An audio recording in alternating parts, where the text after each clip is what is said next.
Bismillahirrahmanirrahim. Assalamualaikum warahmatullahi taala wabarakatuh. Pemirsa media MCA Solo, MCA Talks kembali hadir untuk memberi ruang tanya jawab bagi para pemirsa. Dan pada kesempatan kali ini kita akan membahas satu hal, yakni berkaitan dengan keadaan manusia masyarakat saat ini, di mana mereka mayoritas sudah memikirkan kehidupan jangka panjangnya. Mereka mempersiapkan hartanya, diinvestasikan, mempersiapkan tenaganya, ilmunya, pikirannya untuk investasi masa depan. Dan banyak pula orang tua yang menginvestasikan anaknya untuk kehidupan di masa tuanya. Tapi ada satu investasi yang mungkin jarang kita bahas atau mungkin terlupa, yaitu investasi orang tua. Dan investasi ini yang akan dicapai bukan kehidupan dunia tapi kehidupan akhirat. Sehingga kita akan membahas pada kesempatan kali ini orang tua sebagai investasi surga. Sudah bersama dengan kita Ustadz Muhammad Al-Idrus. Sehat Ustadz? Sehat, Alhamdulillah. Alhamdulillah Ustadz. Jadi pada kesempatan kali ini seperti yang barusan saya jelaskan Ustadz, kita ingin kulik Ustadz bagaimana orang tua ini bisa untuk dijadikan sebagai investasi akhirat Ustadz. Nah, tapi sebelum membahas lebih jauh, mungkin Antum bisa paparkan terlebih dahulu sebetulnya apa sih Ustadz berbakti kepada orang tua itu Ustadz? Ya, Bismillahirrahmanirrahim. Jadi berbakti kepada kedua orang tua ini sebetulnya kalau kita kepengen tahu maknanya, kita merujuk kepada firman Allah Subhanahu wa taala yang mungkin sudah sering kita dengar, yaitu wa qadha rabbuka alla ta'budu illa iyyah wa bil walidaini ihsana. Dan Tuhanmu telah menetapkan, telah mewajibkan agar engkau itu hanya menyembahnya, dan dia juga sudah mewajibkan kepadamu agar kamu itu berbuat ihsan kepada kedua orang tua. Jadi berbakti kepada kedua orang tua itu maknanya adalah kita berbuat ihsan kepada mereka. Apa itu ihsan? Nah, kalau kita merujuk kepada hadis Jibril, ihsan itu adalah anta'budallaha ka'annaka tarah fa illam takun tarahu fa innahu yaraka. Ya. Kamu menyembah Allah Subhanahu wa taala seakan-akan kamu itu melihatnya. Dan jika kamu tidak bisa sampai kepada kedudukan itu, maka yakinilah bahwa Allah Subhanahu wa taala itu selalu melihatmu. Jadi berbakti kepada kedua orang tua itu adalah kita memberikan seluruh kebaikan kita secara total dan tulus, bukan karena orang tua itu baik kepada kita, bukan karena orang tua itu sudah melahirkan kita, bukan karena orang tua itu sudah menafkahi kita, tidak. Tapi karena kita diperintahkan oleh Allah Subhanahu wa taala untuk melakukan hal tersebut. Itu yang dimaksud dengan berbakti kepada kedua orang tua sebagai bentuk ihsan kita, ketundukan kita, ketaatan kita kepada Allah Subhanahu wa taala. Berarti baktinya ini sebenarnya disandarkannya kepada Allah, Ustaz ya? Betul, baktinya itu sebetulnya kita kepada Allah. Jadi kita tunduk kepada Allah, beribadah kepada Allah, menyembah Allah melalui bakti kita kepada kedua orang tua. Jadi sama halnya berarti dengan permasalahan sholat. Sholat kita kerjakan untuk Allah, maka bakti kita kepada orang tua, hakikatnya sebetulnya kita lakukan bakti tersebut bukan karena orang tuanya, walaupun pasti tetap akan ada faktor-faktor tersebut Ustaz ya. Betul. Tapi pada asasnya hakikatnya tetap kita baktinya kepada Allah Subhanahu wa taala. Betul. Nah, kemudian kaitannya juga Ustaz, seperti yang antum sampaikan tadi, bahwasanya di ayat tadi Allah Subhanahu wa taala menyandingkan ibadah atau penghambaan kepada Allah dengan bakti kepada kedua orang tua Ustaz. Dan penyandingan ini kan bukan satu hal yang remeh Ustaz ya dalam Al-Qur'an. Dan kita juga tahu Nabi SAW menjelaskan ridallah fi ridal walidain, suhtullah fi suhtil walidain. Nah, bagaimana Ustaz cara kita memaknai keridhaan Allah pada keridhaan orang tua, murka Allah kepada murka orang tua, sehingga kita sebagai seorang anak dapat benar-benar memahami hadis ini dan mengimplementasikan atau menerapkannya Ustaz. Ya. Nah, jadi tadi kalau kita menyinggung ayat yang tadi barusan kita bahas, yaitu Allah memerintahkan, Allah menyandingkan kewajiban kita di dalam menyembahnya dengan berbakti kepada kedua orang tua. Nah, para ulama memiliki komentar yang sangat luar biasa mengenai ayat ini, yaitu kenapa kok Allah itu sampai menyandingkan bakti kepada kedua orang tua ini dengan menyembah Allah Subhanahu wa taala.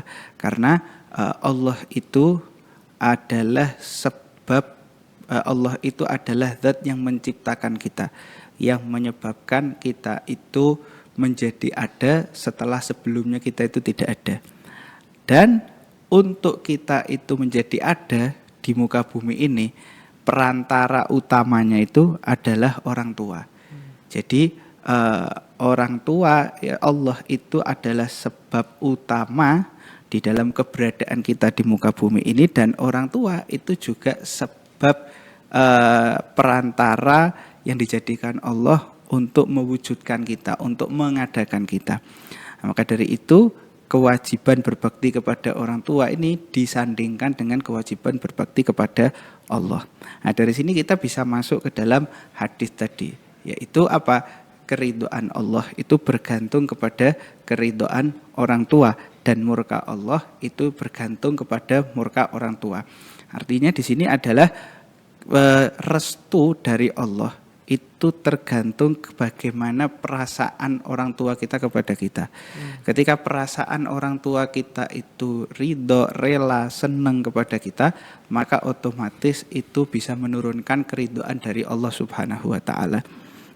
Sebaliknya, ketika kita melukai perasaan mereka, atau bahkan sampai mereka mengucapkan hal-hal yang kurang baik tentang kita, maka secara tidak langsung perasaan yang terlukai ini menembus 7 lapis langit. Nah, sehingga bisa menurunkan kemurkaan dari Allah Subhanahu wa taala. Jadi bakti kepada orang tua ini punya kaitan yang sangat erat sekali dengan bakti kita kepada Allah. Karena kembali ke yang tadi, Allah itu adalah zat yang menciptakan kita, dan orang tua itu perantaranya. Seperti itu. Berarti ketika kita ingin memaknai hadis ini tadi, bahwasanya kita harus menyadari apa yang dirasakan oleh orang tua itu akan sesuai sejalan dengan apa yang Allah berikan kepada kita, Ustaz ya. Iya, betul sekali. Orang tua ridho, Allah ridho. Iya. Orang tua murka, Allah murka. Nah, tapi kira-kira ada batasan enggak, Ustaz, dalam hal ini? Batasannya tentu ada. Batasan di dalam berbakti kepada orang tua itu akan tetap ada. Ini bukan hadis ini bukan berarti terus kita diizinkan untuk bermaksiat, untuk melanggar perintah-perintah Allah. Yang penting kita berbakti kepada orang tua. Tidak seperti itu tentunya. Karena begini, apa sih manifestasi atau perwujudan dari keridhaan Allah kepada kita? Nah, manifestasinya itu diantaranya adalah kita diberikan taufik, diberikan kemudahan untuk melakukan hal-hal yang baik, dan di sisi lain kita diberikan halangan-halangan ketika mungkin kita akan terjerumus di dalam hal-hal yang dimurkai sama Allah Subhanahu wa taala. Jadi keridhaan Allah di dalam hadis ini bukan berarti terus kita diberikan kebebasan mutlak untuk melanggar perintah Allah, tidak seperti itu.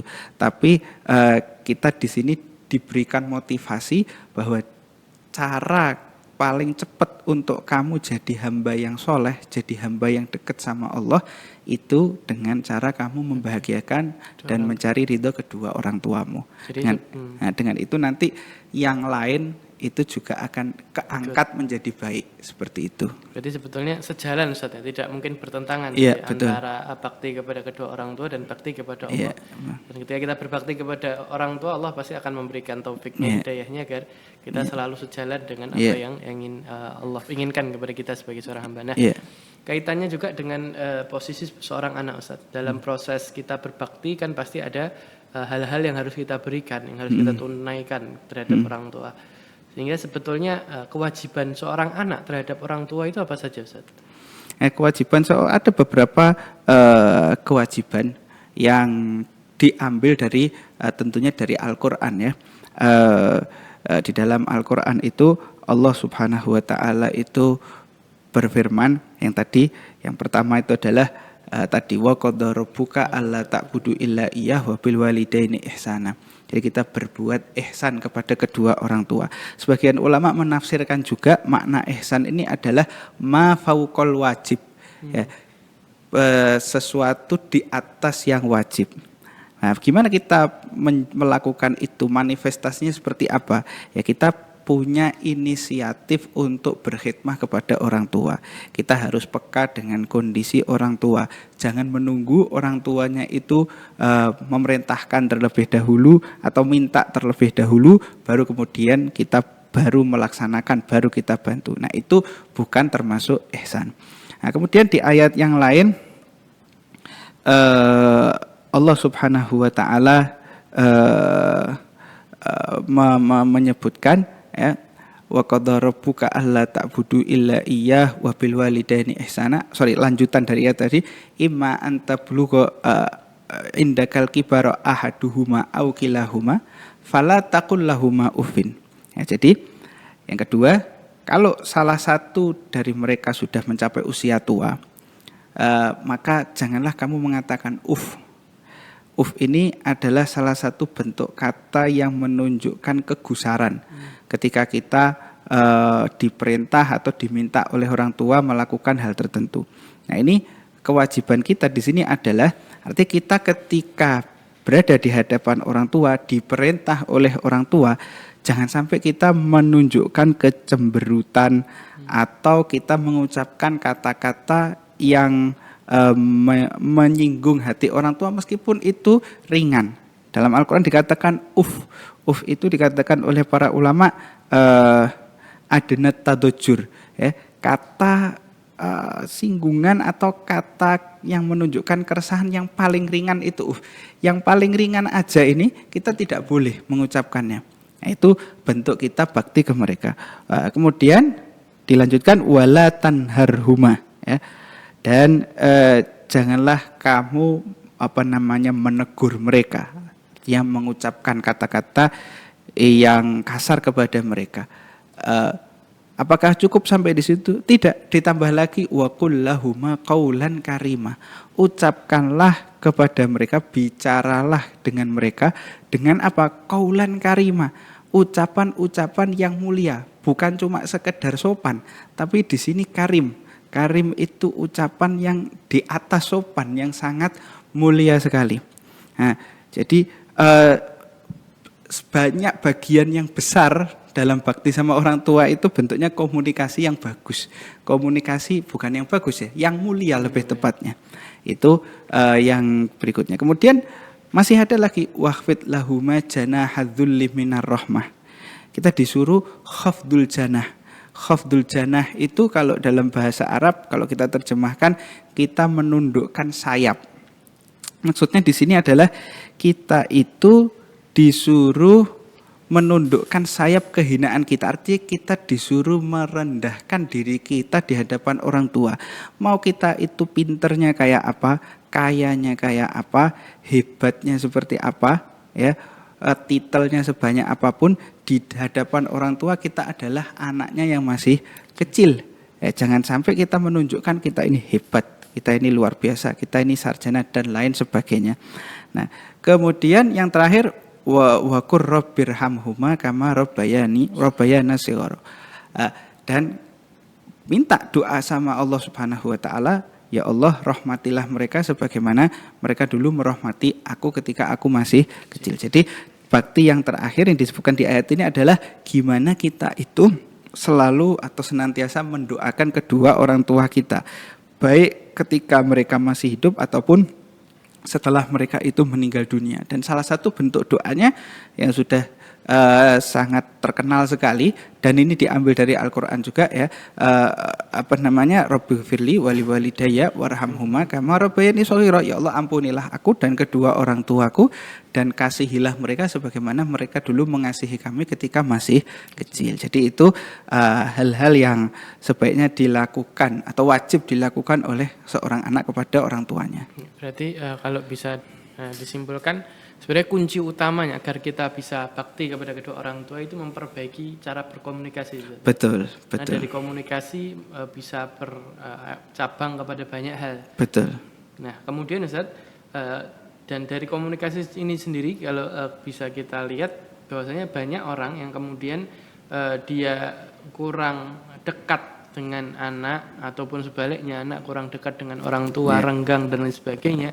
Itu kan salah satunya juga karena komunikasi yang nggak baik antara dari atas ke bawah ataupun bawah ke atas. Nah, kira-kira bagaimana secara memperbaiki hubungan yang sudah renggang atau yang menuju renggang antara anak dengan orang tua karena kurangnya ikatan batin, kurangnya komunikasi yang baik. Nah, sehingga bentuk apa yang bisa orang tua lakukan agar anaknya itu punya komunikasi yang baik kepada orang tua atau setidaknya pada bagian akhirnya punya ikatan batin yang kuat dengan orang tuanya. Iya, jadi memang komunikasi yang baik antara orang tua dengan anak ini tidak dibangun dalam semalam. Ya, tentunya itu proses yang panjang yang dibangun sedikit demi sedikit. Nah, ada beberapa hal yang penting. Yang pertama adalah orang tua itu harus memberikan pendidikan yang bagus kepada anak, terutama pendidikan yang berkaitan dengan adab dan akhlak. Ya, kebanyakan orang tua saat ini mereka mendewakan nilai di sekolah, ranking di sekolah, atau kecerdasan, atau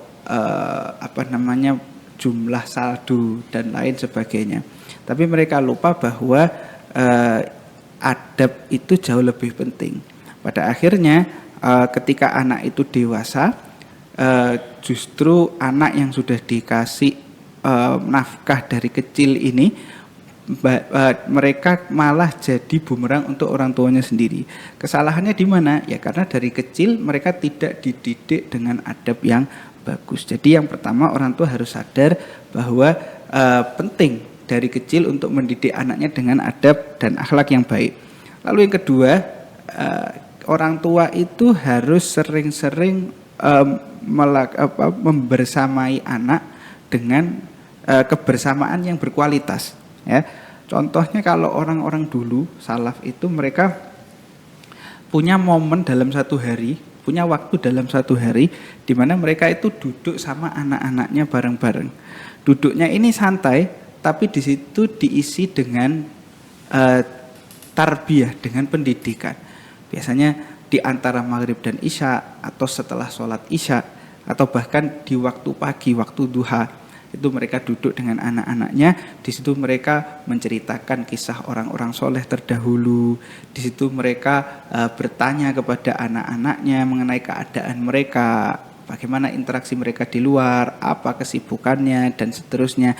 Nah ini kalau dibiasakan dari kecil dan dilakukan setiap hari, maka ini akan membentuk satu bonding, satu ikatan yang kuat antara orang tua dengan anak. Dan ini yang sangat disayangkan sekali di zaman sekarang ini, hampir tidak ada, bahkan dianggap remeh. Masa sih cuma duduk dalam waktu setengah jam, 1 jam setiap hari bisa bikin anak itu luar biasa dan seterusnya. Nah kemudian yang tidak kalah penting adalah orang tua itu jadi teladan yang baik.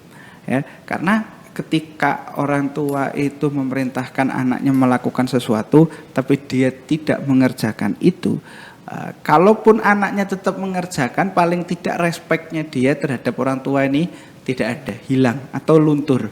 Sehingga ya ini mereka di saat itu mungkin mengerjakan tapi cuma karena takut aja, bukan karena memang merasa itu satu hal yang perlu untuk dia lakukan secara rutin. Kenapa? Karena orang tuanya tidak memberikan teladan. Sebaliknya, kalau orang tua itu ngasih teladan, kadang anak ini akan mengikuti dengan sendirinya tanpa perlu diperintah. Ya, jadi penting sekali bagi orang tua untuk sadar bahwa dia itu adalah teladan utama bagi anak-anaknya. Kemudian yang terakhir adalah kita harus jaga anak kita dari pikiran-pikiran di luar sana yang merusak mereka, khususnya yang berkaitan dengan hal-hal yang ada di media sosial. Nah, kita harus mengontrol. Nah, sekarang kita ini alhamdulillah setiap gadget itu sekarang sudah ada fitur yang bisa digunakan untuk mengontrol apa yang ditonton sama anak, apa yang dibuka sama anak. Nah, itu harus jadi kita harus pahami itu dan kita harus kontrol itu supaya apa? Supaya pikiran atau didikan yang sudah kita bangun dengan susah payah ini tidak runtuh dalam semalam hanya karena mereka melihat beberapa konten yang bertentangan dengan hal-hal yang atau nilai-nilai yang kita ajarkan kepada mereka, seperti itu. Nah, Ustaz. Nah, tapi Ustaz terkadang dalam keberjalanan anak, Ustaz, dalam keberjalanan anak, mungkin yang antum sampaikan tadi itu mulai ditanamkan semenjak dini, Ustaz ya, dari mulai balita mungkin menuju anak-anak. Tapi terkadang dengan luasnya pergaulan saat ini, anak-anak remaja ini terkadang ketika sudah masuk usia-usia remaja tadi, mereka melihat ini sebuah peluang, Ustaz, untuk kemudian bebas atau menjadi satu momen untuk mulai mengurangi interaksi dengan orang tua dan lain sebagainya. Nah, sebetulnya bagaimana, Ustaz, mengantisipasi hal-hal seperti ini untuk anak-anak remaja kita misalnya yang sudah mulai bisa berpikir mandiri, bisa kemudian melihat segala sesuatunya dengan perspektif mereka, tidak menggunakan masa remaja tadi, kebebasan tadi sebagai ajang untuk justru menjauh dari orang tua, Ustaz. Ya, jadi memang namanya anak itu pada satu waktu mereka akan jauh dari kita. Mereka akan punya kehidupannya sendiri. Tidak mungkin kita bisa kalau bahasa Jawanya gondeli anak, megangi anak itu terus sampai kita meninggal, itu tidak mungkin. Nah, makanya tadi gimana cara mengantisipasi kalau nanti anak itu sudah besar, sudah punya kehidupannya sendiri, dia tetap lurus, dia tetap baik. Pertama, seperti yang tadi kita sebutkan adalah pendidikan adab yang di rumah. Itu harus ada dari kecil. Karena pendidikan adab itu sebetulnya bukan sekedar kita ngasih perintah atau ngasih aturan-aturan, bukan. Tapi kita di situ membentuk kondisi hati yang kuat, yang punya benteng yang kokoh, sehingga nanti ketika menghadapi arus-arus fitnah yang ada di zamannya, mereka tetap kuat dan tidak terseret kemaksiatan-kemaksiatan yang ada di sekitarnya. Jadi yang pertama untuk mengantisipasi ya didikan itu sejak kecil. Kemudian yang kedua, kita harus paham bahwa ketika anak itu sudah menginjak usia remaja, kalau di kita mungkin SMA ke atas, cara mendidiknya itu sudah berbeda. Bukan lagi dengan aturan boleh dan tidak boleh. Kan begitu. Itu berlaku ketika anak masih belum bisa berpikir secara mandiri. Ketika mereka di usia SD ataupun SMP awal-awal.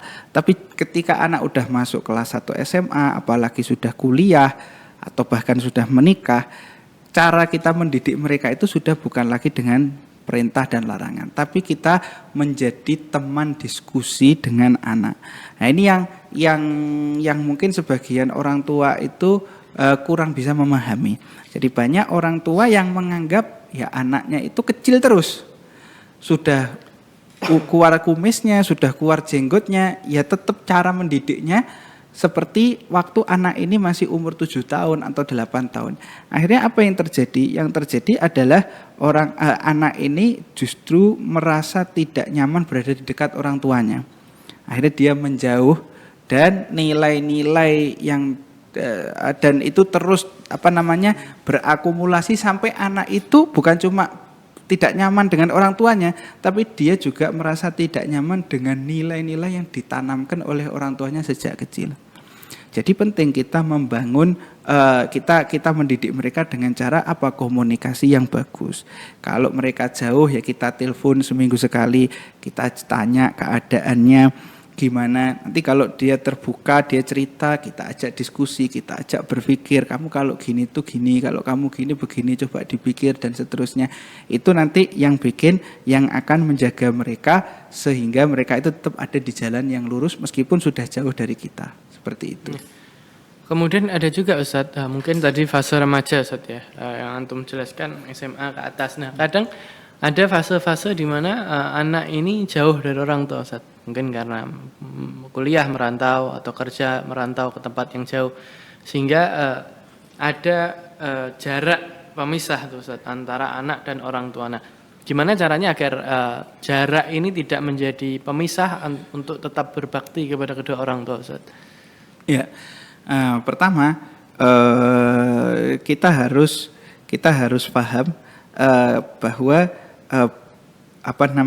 banyak cara untuk kita itu berbakti kepada orang tua meskipun kita itu jauh dari mereka, ya kan? Di antaranya yang pertama adalah kita itu menelpon mereka secara rutin. Nah, kalau dulu orang mungkin ketika jauh sama orang tuanya kan tidak ada telepon, tidak ada WhatsApp dan lain sebagainya. Ya yang mereka bisa lakukan cuma berkirim surat 3 bulan sekali, setengah tahun sekali, bahkan mungkin 1 tahun sekali, ya kan? Tapi sekarang keadaannya sudah berubah. Kita dikasih kenikmatan sama Allah berupa handphone, berupa WhatsApp dan lain sebagainya. Nah ini kita gunakan untuk kita komunikasi dengan orang tua kita secara rutin. Kita telepon mereka, kita punya waktu khusus untuk ngobrol sama mereka lewat telepon. Nah itu cara bakti kita ketika kita jauh. Kemudian yang kedua, kita doakan mereka. Doa ini merupakan salah satu bentuk kita membangun satu ikatan kepada orang tua kita. Ya, kalau perlu kita doakan setiap kita selesai sholat. Jadi selesai sholat itu jangan sampai lupa doakan orang tuanya. Meskipun kita jauh, kita akan dianggap oleh Allah sebagai anak yang berbakti. Lalu kemudian kita jangan sampai menjadikan orang tua ini merasa kita tidak perhatian. Jadi kita harus punya manajemen perhatian kepada orang tua. Dengan cara apa? Ya tadi dengan telepon dan lain sebagainya. Jangan sampai mereka merasa kesibukan kita ini lebih penting dari mereka ini tadi. Itu kalau sampai seperti itu akan sangat berbahaya sekali. Dan yang terakhir adalah, dan ini mungkin jarang disadari banyak orang, di antara cara kita berbakti kepada orang tua itu kita jaga nama baik mereka. Dengan cara apa? Dengan cara kita itu bersikap yang bagus. Karena orang itu ketika sikapnya jelek, sebetulnya dia sedang mengiklankan kejelekan orang tuanya. Sebaliknya ketika mereka bersikap baik, mereka memberikan manfaat ke orang lain dan seterusnya, ya kita sedang memberikan iklan yang bagus tentang orang tua kita. Karena orang pasti tanya, ini anaknya siapa toh? Oh anaknya si Fulan, anaknya si Faltan. Oh Masya Allah, gimana orang tua kamu dulu didik kamu, kok kamu bisa jadi sampai seperti ini. Lah jadi sikap kita di luar itu menjadi satu iklan tentang gimana orang tua kita itu mendidik kita. Jadi itu cara-cara kita berbakti kepada mereka meskipun kita dalam posisi yang jauh. Jadi jarak itu tidak menjadi halangan Ustaz ya, untuk Tidak menjadi kemudian kita halangan. berbakti kepada kedua orang tua. Betul. Tapi kadang Ustaz ada orang-orang yang berdalih Ustaz dengan berbagai macam kesibukannya, dengan berbagai macam pekerjaannya. Mereka nggak bisa untuk maksimal di dalam berbakti kepada kedua orang tua. Nah sebetulnya ini hal-hal seperti ini itu bagaimana cara kita menyikapi Ustaz? Atau apakah anggapan ini bahwasanya saat ini saya sedang fokus kepada pekerjaan saya, profesi saya, jabatan saya, sehingga porsi untuk orang tua tadi mungkin satu kota tapi sangat sedikit Ustaz. Nah, bagaimana sebagai seorang muslim sebaiknya kita bersikap Ustaz dalam hal-hal yang sifatnya seperti ini Ustaz? Ya, jadi kita harus paham dulu kalau kita umpamakan sebagai sebuah pohon, orang tua itu akarnya. Sedangkan karir kita, kerjaan kita, kesibukan kita itu cabang-cabangnya, batangnya, daunnya, buahnya, dan lain sebagainya. Nah ketika pohon itu akarnya tidak dirawat dengan baik, maka cabang-cabangnya ini akan jadi layu dan bahkan rusak. Nah, sehingga nanti pada akhirnya dibuang dan tidak diambil manfaatnya. Nah orang tua itu seperti akar. Kalau hubungan kita sama orang tua kita ini tidak dirawat, nanti lama-kelamaan hal-hal yang lain itu juga akan jadi ikut semrawut.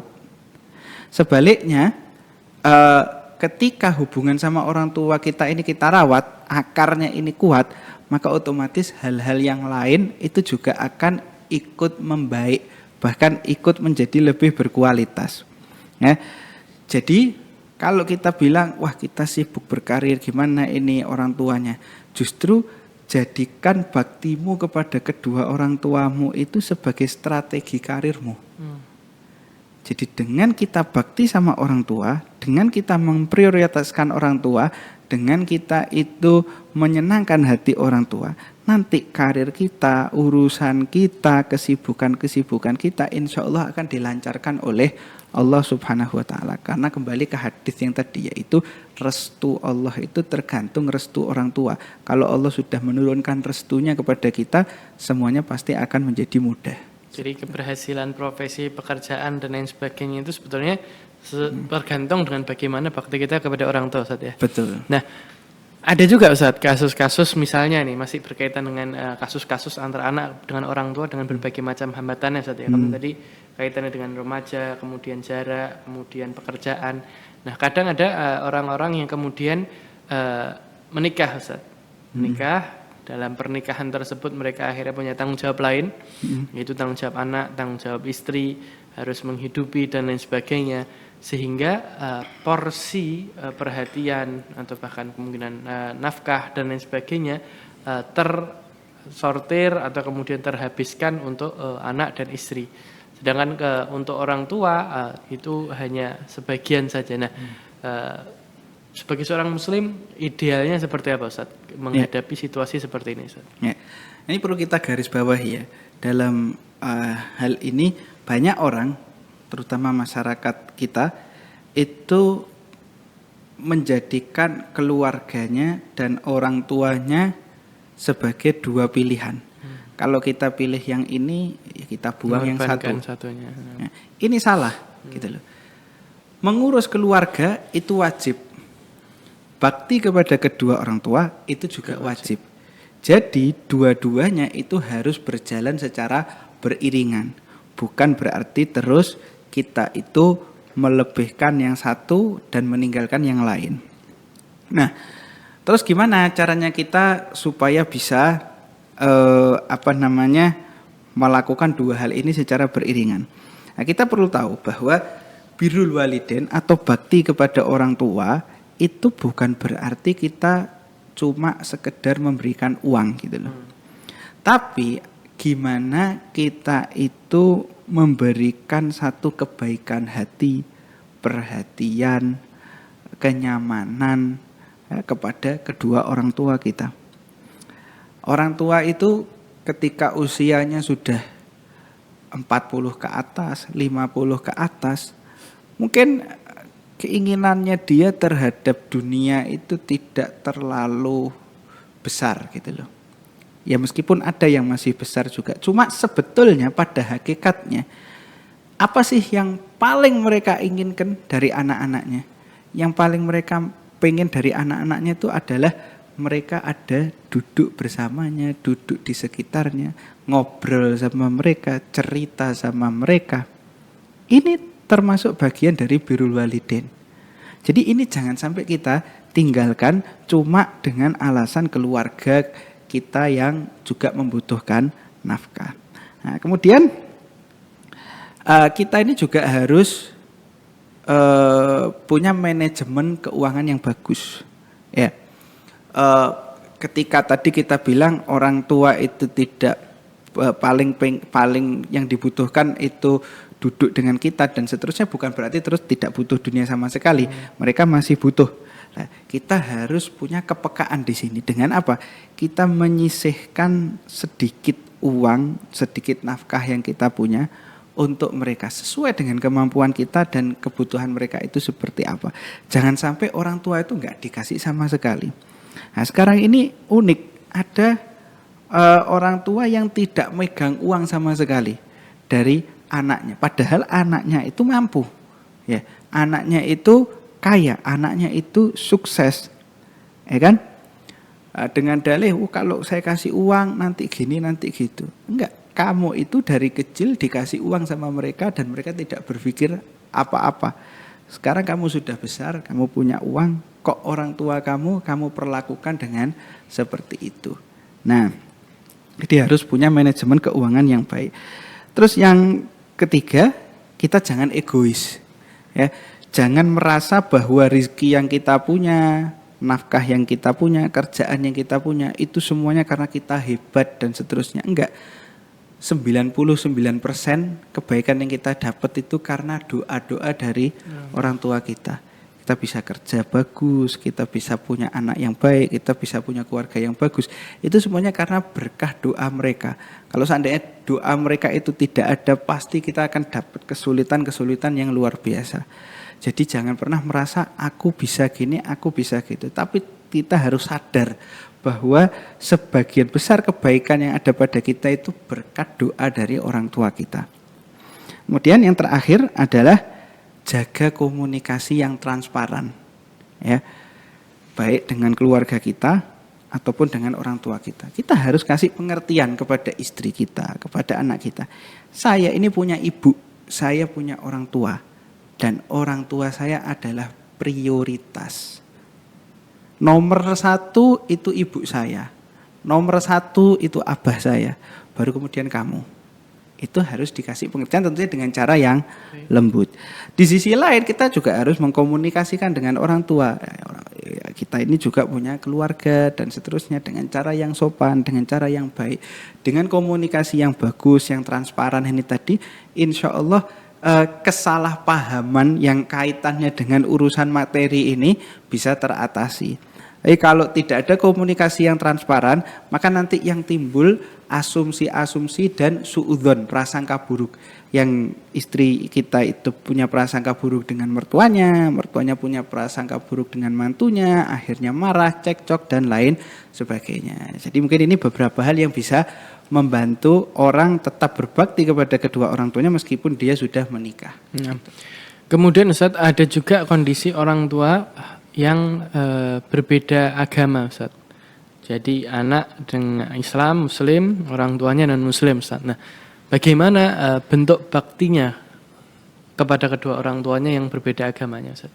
Ya dulu salah satu sahabat Rasulullah yaitu anak dari Sayyidina Abu Bakar As-Siddiq,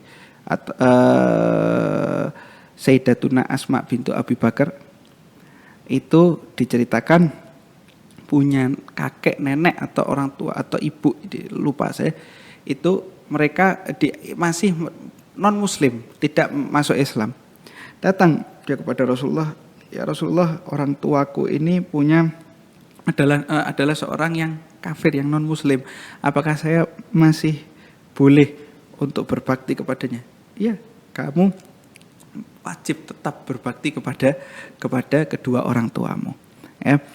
Nah, cuma batasannya di sini adalah jangan sampai kita berbakti kepada mereka dalam hal-hal yang dilarang oleh Allah Subhanahu wa taala. Jadi kita tetap berbakti, taat kepada mereka, dan itu hukumnya wajib. Walaupun non muslim orang tuanya, hukumnya wajib. Ya. Tapi di sisi lain ketika kita diminta untuk melakukan hal-hal yang melanggar perintah Allah, kita tidak boleh untuk taat. Dan itu pun ketidaktaatan kita dalam hal tersebut harus diimbangi dengan penolakan yang sopan. Tidak boleh kita nolak dengan membentak atau kata-kata yang kasar. Haram hukumnya. Itu Islam mengajarkan seperti itu. Berarti sejatinya bakti kepada kedua orang tua tidak melihat orang tuanya muslim atau tidak, Ustaz. Betul. Ya? Dan kemudian bentuk bakti kepada kedua orang tua wajib dikerjakan selama tidak bertentangan dengan perintah Allah. Betul. Jika bertentangan perintah Allah, maka harus ditinggalkan, tapi dengan catatan penolakannya pun juga harus dengan sopan dan santun, Ustaz. Ya? Iya, betul. Nah, mungkin dua pertanyaan terakhir, Ustaz. Ini bisa digabung jadi satu. Yang pertama kaitannya dengan bakti orang tua yang sudah meninggal dunia. Dan kalau kemudian kita lihat semua pembahasan yang sudah kita bahas tentang bakti, maka lawannya adalah durhaka. Nah, bagaimana kita sebagai seorang anak menjauhi kedurhakaan kepada orang tua, baik ketika orang tua masih hidup ataupun setelah meninggal, Ustaz? Ya, cara berbakti kepada kedua orang tua yang sudah meninggal dunia itu ada beberapa cara. Yang pertama tentunya dengan mendoakan mereka, kirim Fatihah untuk mereka setiap hari, jangan sampai putus. Karena itu karena itu bentuk bakti kita untuk mereka setelah mereka meninggal. Kemudian yang kedua adalah kita menyambung hubungan silaturahmi yang dulu disambung oleh orang tua kita. Itu diceritakan Sayyidina Abdullah bin Umar Ibnul Khattab itu pernah di jalan lewat seorang badui, seorang Arabi, orang gunung seperti itu. Tiba-tiba Sayyidina Abdullah bin Umar ini turun dari kudanya, terus melepaskan imamahnya dan meletakkan imamah itu di kepala badui ini tadi. Lalu dia menaikkan badui tadi ke tunggangannya, lalu dia yang menuntun tunggangan tersebut. Orang-orang ketika melihat peristiwa ini bingung, heran. Ini orang ini siapa? Kok sampai kamu perlakukan seperti itu? Padahal kamu ini anak sahabat Rasulullah, anak Sayyidina Umar Ibn Khattab. Nah, maka beliau menjawab, karena sodiqon di Umar. Orang ini dulu ketika ayahku masih hidup, dia adalah temannya. Nah, ini merupakan salah satu bentuk kita berbakti kepada kedua orang tua kita. Kemudian kalau bisa kita memberikan satu sedekah jariah untuk mereka. Seperti itu yang dilakukan oleh sebagian sahabat yang membangun sumur, membuat sumur, lalu kemudian pahalanya sedekah jariahnya ini dihadiahkan kepada ibunya. Dia tanya kepada Nabi, apakah itu boleh? Nabi pun memberikan izin. Jadi salah satu bentuk bakti kita adalah kita melakukan sedekah jariah untuk kedua orang tua kita. Kemudian yang keempat adalah tadi kita jadi iklan berjalan yang bagus untuk orang tua kita. Kita jaga nama baik mereka dengan cara kita itu berakhlak, bersikap yang bagus. Karena ujung-ujungnya anak itu adalah bentukan dari kedua orang tuanya. Ketika kita baik, orang tua kita akan disebut dengan kebaikan. Ketika kita buruk, orang tua kita akan disebut juga dengan keburukan. Nah, itu mungkin cara kita berbakti kepada kedua orang tua setelah kita itu meninggal. Lalu kemudian yang terakhir, gimana caranya agar kita ini tidak durhaka kepada kedua orang tua. Ya, memang bakti kepada kedua orang tua ini bukan satu hal yang mudah, ya, bukan satu hal yang mudah. Tapi di sisi lain, kalau kita mampu melakukannya, kita bisa mendapatkan satu kedudukan yang tinggi di sisi Allah Subhanahu Wa Taala. Jadi kembali ke yang tadi. Karena bakti kepada kedua orang tua ini sebetulnya adalah ihsan, satu bentuk ketundukan kita kepada Allah, maka cara yang paling gampang untuk kita bisa terus berbakti kepada orang tua adalah kita selalu ingat apa sih keutamaan bakti kepada kedua orang tua. Apa sih keburukan-keburukan yang akan menimpa kita kalau kita tidak berbakti kepada mereka. Kita tahu sahabat Rasulullah, orang yang sholat 5 waktu di belakang Nabi setiap hari itu bisa hampir meninggal su'ul khotimah cuma gara-gara ibunya itu sakit hati kepadanya. Nah, itu sahabat Rasulullah aja seperti itu. Lah apalagi kita yang sudah sholat aja, kalaupun kita rajin 5 waktu kadang tidak berjamaah, kadang kurang sempurna kekhusyuannya dan lain sebagainya. Nah, sudah gitu masa kita masih mau mengabaikan tiket yang paling bisa kita pakai untuk kita itu menjadi hamba yang masuk ke dalam surga. Jangan sampai kita seperti itu. Itu harus kita renungkan terus-menerus. Lama-kelamaan insya Allah kita akan terdorong dengan mudah. Ketika nafsu kita menuntut kita untuk melawan kedua orang tua, karena kita udah sering merenungkan itu, nanti ada seperti reminder yang muncul sendiri di pikiran kita. Jangan, gak boleh. Ini orang tua kamu. Ini jalan kamu menuju surga. Ini jalan kamu untuk jadi hamba yang dekat kepada Allah Subhanahu Wa Taala. Dengan gitu, ketika kita mengingat terus hal itu, insya Allah lama-kelamaan kita akan berbakti kepada orang tua itu menjadi satu tabiat kita. Bukan lagi satu hal yang dipaksakan. Nah, mungkin itu. Berarti kita selama hidup di dunia ini bakti kepada kedua orang tua senantiasa terbuka, Ustaz ya. Iya. Dan kemudian bakti kepada kedua orang tua ini jadi tiket untuk kemudian kita mendapat keridhaan Allah. Sehingga sejatinya bakti kepada kedua orang tua itu investasi terbesar yang bisa kita kerjakan agar mendapatkan ridha Allah Subhanahu Wa Taala. Betul. Nah, Ustaz, terima kasih banyak atas segala ilmu, pencerahan, informasi, dan nasihat terkait dengan bagaimana kita sebagai anak bisa bakti kepada kedua orang tua. Semoga apa yang antum sampaikan bermanfaat bagi Amin. setiap pemirsa dan insya Allah bagi setiap pemirsa Media MCA Solo apabila menyukai tayangan ini, podcast ini, silahkan di like dan juga di share ke seluas-luasnya kepada setiap kerabat agar manfaatnya kembali kepada pemirsa sekalian. Dan insya Allah MCA Talks akan kembali pada episode selanjutnya dengan berbagai pembahasan yang menarik dan jangan lupa selalu saksikan Media MCA Solo. Kurang lebihnya saya mohon maaf. Wassalamualaikum warahmatullahi taala wabarakatuh. Waalaikumsalam.